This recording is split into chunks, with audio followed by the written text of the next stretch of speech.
आपको मुबारकबाद देना चाहता हूँ। जो जख्म है कातिल का पता देता है, आईना मुकाबिल का पता देता है। तूफानों से बच बच कर संभलने वालों, तूफान ही साहिल का पता देता है। आज किसी के खिलाफ बोलने का वक्त तो नहीं है। हमने हमारे एक सांसद, एक मुस्लिम लीडर को मालेगांव शहर के अंदर दावत दी और हमने उनका इस्तेकबाल मालेगांव के लोगों ने शान और शान से इस्तेकबाल किया। ये हमारी सबसे बड़ी कामयाबी रही। आज हमारे शहर के अंदर कम से कम 15 दिनों से नासिक के जो है MP के प्रभारी नासिर खान साहब है, वो भी मेरे से खाने मिला के 15 रोज से तैयारी कर रहे थे। ये 15 रोज की तैयारी का नतीजा है।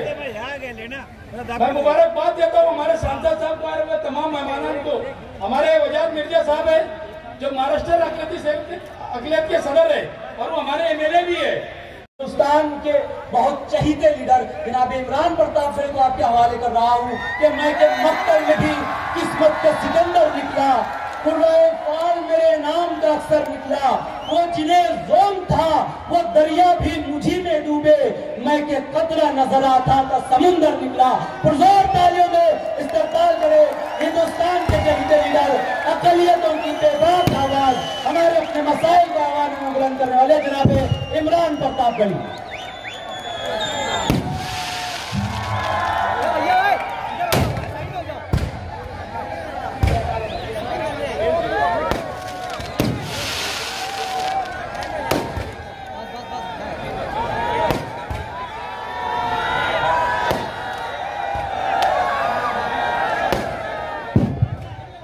मालेगांव की तारीखी सरजमीन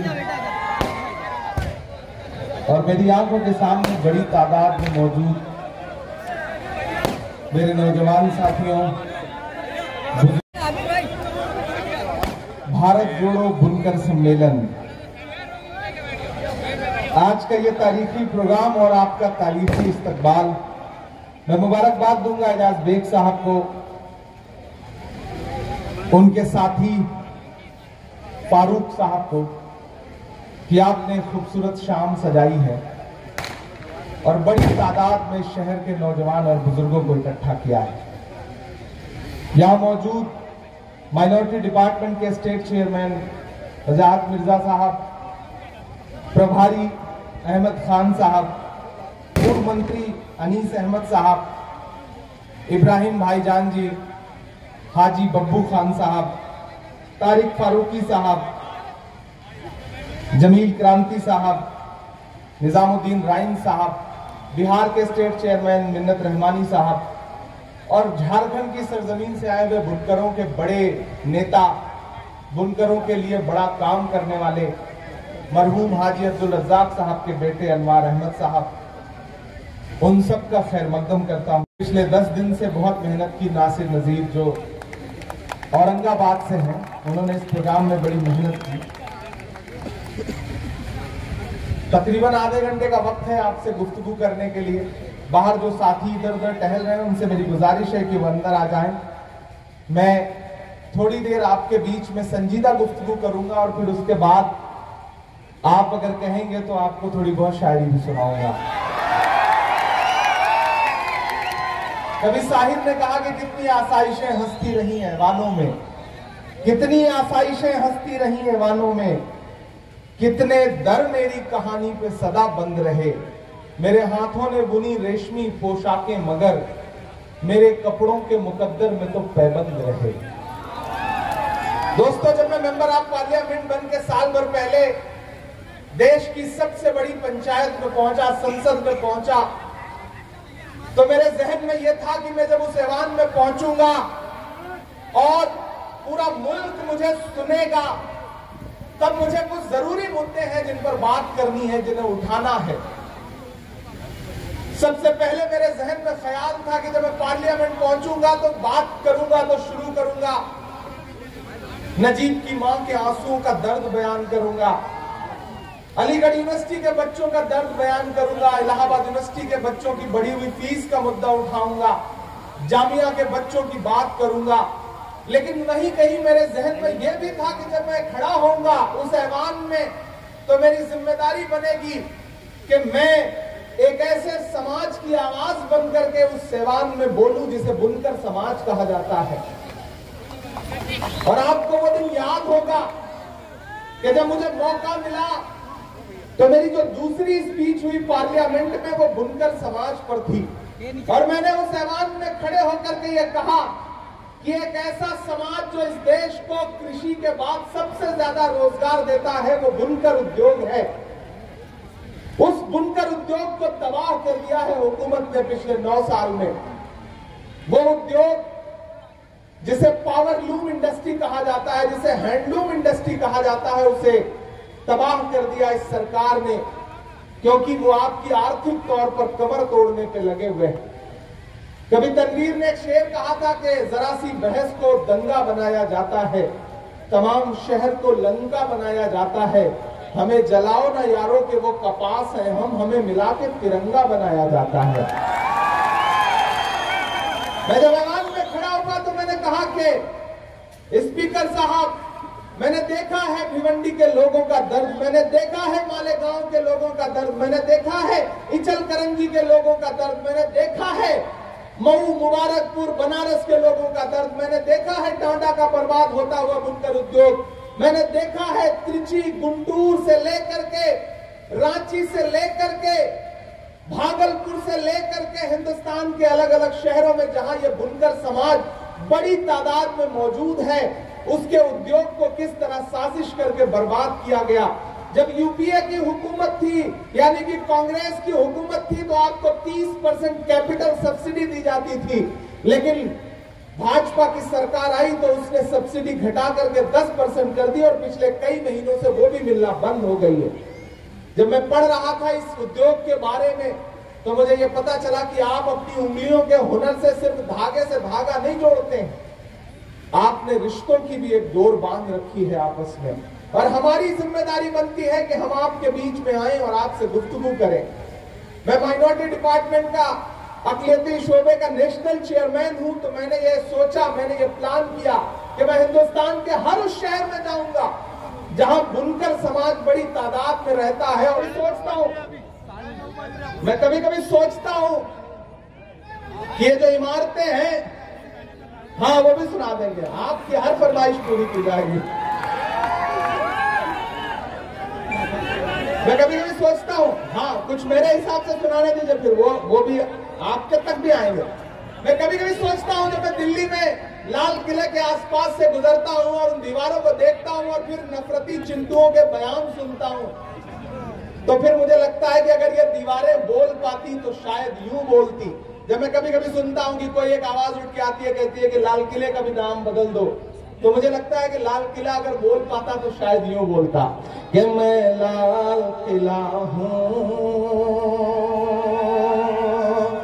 मैं खामोशी से नहीं पढ़ूंगा इस नज्म को, मैं चाहता हूं कि आपकी तालियों के शोर में पूरा हिंदुस्तान सुने इस नज्म को कि मैं लाल किला हूं, मैं लाल किला हूं, हिंदुस्तान में तुझे तोहफे में मिला हूं, मैं लाल किला, लाल किला, लाल किला हूं, मैं लाल किला हूं।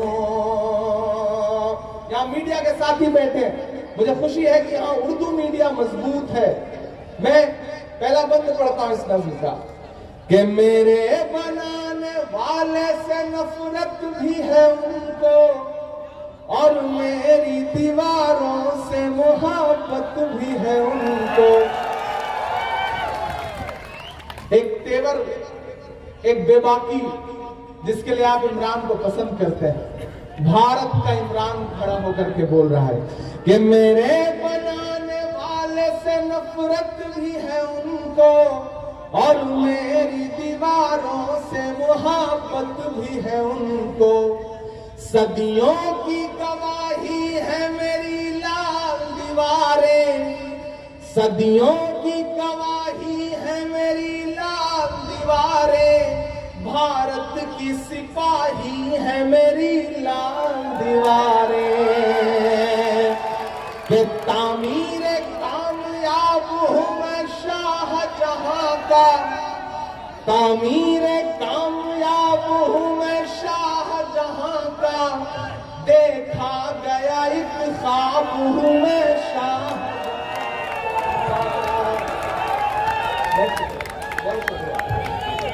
तामीर कामयाब हूँ मैं शाहजहां का, देखा गया एक ख्वाब हूँ मैं शाहजहां का। तारीख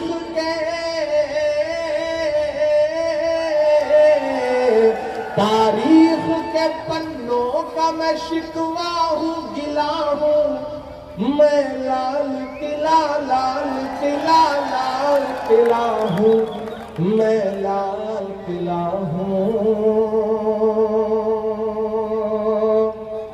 अब लाल किले की दीवारें और मेरा एक बंद कि नेहरू के ख्यालों का निगहबान रहा हूँ मैं, लाल बहादुर का भी अरमान रहा हूँ। राजीव अटल सबके हूँ अल्फाज समेटे, खामोश सा मनमोहनी अंदाज समेटे। मैं इंदिरा के जज्बे सा फौलाद रहूंगा। अब तैयार रहना अगले मिसरे पे। मैं इंदिरा के जज्बे सा फौलाद रहूंगा, आबाद था आबाद हुआ, आबाद रहूंगा। मैं इंदिरा के जज्बे सा फौलाद रहूंगा, आबाद था आबाद हुआ, आबाद रहूंगा। मैं हिंद के हर शख्स की चाहत का सिला हूँ मैं, लाल किला, लाल किला, लाल किला हूँ। और आखिरी वक्त सुनना इस नज़्म का और तैयार रहना कि बेशर्म सियासत की मैं तहरीर नहीं हूँ। अगर आपको लगे कि ये सिर्फ इमरान बोल सकता है तो मेरी हिम्मत के लिए मुझे दुआएं देना। मोहब्बत कौन करता है, सियासत कौन करता है, मुझे मालूम है मेरी हिफाजत कौन करता है। हमीने लाज रखी है बुजुर्गों की यहाँ, वरना सभी टुकड़ों पे पलते हैं, बगावत कौन करता है। मैं हिम्मत करता हूँ कि बेशर्म सियासत की मैं तहरीर नहीं हूँ, सुन ले हुकूमत तेरी जागीर नहीं हूँ। नफरत के समंदर में मैं खो ही नहीं सकता।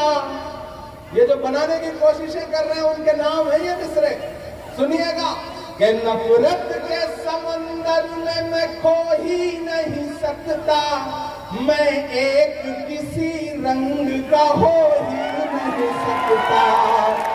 और अब तैयार रहना मालेगांव वालों, पीछे तक जहां तक मेरी सदाएं पहुंच रही हैं कि नफरत के समंदर में मैं खो ही नहीं सकता, मैं एक किसी रंग का हो ही नहीं सकता। अंदाज मेरा मस्त मलंगा ही रहेगा।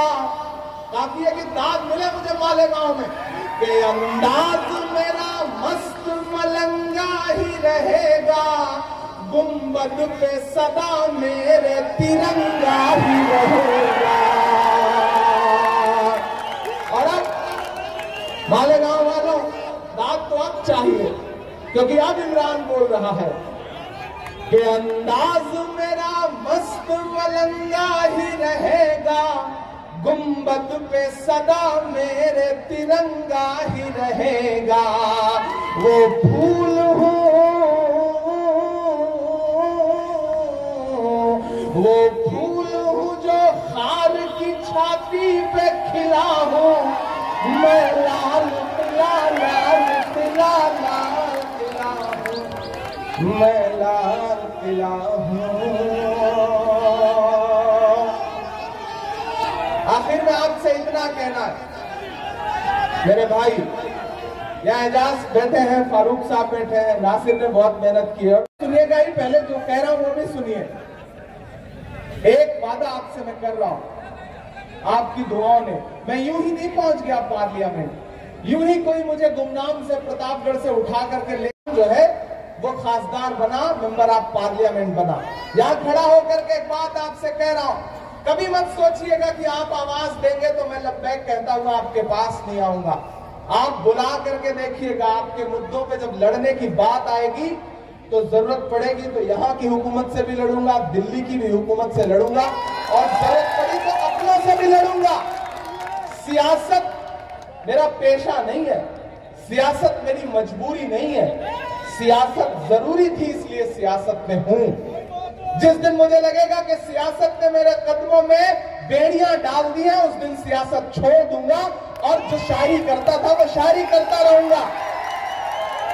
लेकिन आपसे वादा कर रहा हूं क्योंकि वक्त की नज़ाकत है, आपको ये बात समझने की जरूरत है, ये बात आपको समझाने के लिए आया हूं। मुत्तहिद होइए, और अगर कोई शिकवा भी है, कोई गिला भी है, तो कांग्रेस आपका पुराना घर है। अगर पुराना घर छोड़ करके आप निकले और कहीं गए कुछ बेहतर की तलाश में, तो मिला तो कुछ बेहतर नहीं है, ये सच्चाई, तो फिर पलट आओ। आपके जख्मों पर मरहम लगाने के लिए आपका भाई, आपका बेटा है। और नहीं, जिस दिन मुतमईन मत होना उस दिन मेरा गिरेबान पकड़ लेना और कहना कि इमरान तुमने कहा था, तुम्हारे कहने पे हम वापस लौटे थे। तो मैं आपसे वादा करता हूं कि आपको मायूस नहीं करूंगा। उठा के देख लेना, जितनी मेरी छोटी सी जिंदगी है, जिंदगी में मैंने कभी पीठ दिखाना नहीं सीखा है। मैं लड़ता रहा हूं अपनी पूरी ताकत के साथ, अपनी पूरी मोहब्बत के साथ। आप पर जब भी कहीं सवाल खड़ा हुआ है, मैं बोलता रहा हूं। वक्त के हाकिम की आंख से आंख मिला करके पार्लियामेंट में खड़ा होकर के भी बोल रहा हूं मुसलसल। तो मैं आपसे गुजारिश कर रहा हूं कि इस लड़ाई में हमारा साथ दीजिए, जमहूरियत को बचाइए, आईन को बचाइए, कांग्रेस के साथ खड़े होइए। कुछ लोग हैं जो चाहते हैं कि मुल्क जो है वो नाथूराम गोडसे की विचारधारा से चलेगा, लेकिन हम कह रहे हैं कि ये मुल्क महात्मा गांधी की विचारधारा से चलेगा, मौलाना आजाद के सपनों से चलेगा, पंडित जवाहरलाल नेहरू के उसूलों से चलेगा, और राहुल गांधी जो इन दिनों मेहनत कर रहे हैं उस मेहनत से चलेगा। ये किसने कहा आपसे आंधी के साथ हूं? मैं गोडसे के दौर में गांधी के साथ हूं। इसलिए मालेगांव आकर के आपसे अपील कर रहा हूं। और मेरे बुनकर भाइयों, मैं जानता हूं कि आपके उद्योग को तबाह किया जा रहा है सरकारी शय पर। मैं यहाँ के बाद अभी भिवंडी जाऊंगा, मैं इचलकरंजी भी जाऊंगा, मैं बनारस भी जाऊंगा, मऊ भी जाऊंगा, मुबारकपुर भी जाऊंगा, भागलपुर भी जाऊंगा, रांची होके आ चुका, मैं गुंटूर भी जाऊंगा, मैं त्रिची भी जाऊंगा, मैं हिंदुस्तान के हर शहर में जाऊंगा, मैं मुआयना में भी जाकर के बुनकरों से बातचीत करूंगा, उनका दर्द साझा करूंगा। मैं कल सुबह यहाँ एक पावर लूम में भी जाऊंगा और वहां लोगों से मुलाकात करूंगा। मैं सिर्फ यहाँ तकरीरें करने नहीं आया हूँ, मैं कल भी रहूंगा, आपसे मुलाकात करूंगा, अलग अलग डेलीगेशन से मुलाकात करूंगा और आपको ये एहसास दिलाऊंगा कि मैं नेताओं जैसा नेता नहीं हूँ। मैं पहले आपका बेटा हूं, आपका भाई हूं, बाद में नेता हूं। एक बार फिर से, चूंकि वक्त की पाबंदियां हैं, पूरे प्रशासन का बहुत शुक्रिया कि उन्होंने बहुत सहयोग किया इस प्रोग्राम में। आपका बहुत शुक्रिया कि आप बड़ी तादाद में यहाँ पर आए। मैं आज चूंकि एक सियासी प्रोग्राम में आया हूँ, जल्दी ही मैं एजाज से और फारूक से कहूंगा कि कोई एक मुशायरा करिए, पूरी रात चले। मुझे मालेगांव के तमाम शोरा हैं उनको भी सुनना है। मैं चाहता हूं कि मैं बैठ करके उनको सुनूं, जिनके साथ हमने बारहा बहुत से मुशायरे पढ़े हैं। तो हम अपने शायर दोस्तों को भी यहाँ से याद करते हुए ये कह रहे हैं कि आपकी मोहब्बतों का एक बार फिर से बहुत सारा शुक्रिया। बहुत